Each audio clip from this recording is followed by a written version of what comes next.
Che della morte di una cavalla avvenuta in località Salette siano responsabili i lupi è fuori discussione e vista la mole dell'animale è verosimile che ad azzannarla sia stato un branco.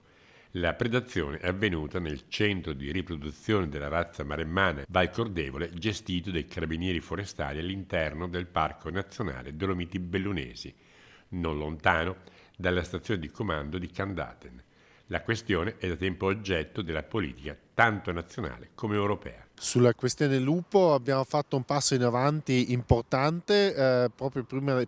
di Natale la Presidente della Commissione europea Ursula von der Leyen ha preso un'iniziativa importante chiedendo un voto degli Stati membri sull'abbassamento del livello di tutela del lupo da strettamente protetto a protetto. Dove si trovava la cavalla, solo giumente gravide e puledri la sera vengono portate in scuderia, gli altri rimangono fuori riparati da tettoie.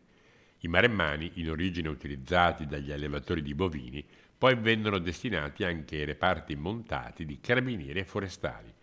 La povera cavalla è solo l'ultimo caso, mentre ben più frequenti sono state le predazioni che hanno avuto come oggetto le greggi di ovini. Se per esempio una montagna, un pascolo di montagna viene abbandonato perché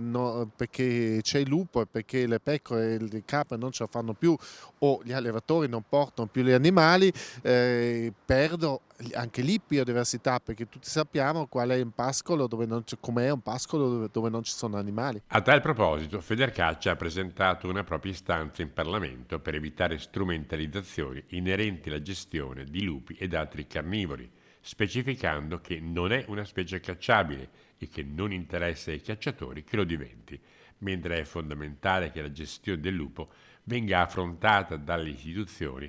per garantire una convivenza pacifica tra l'uomo e il predatore.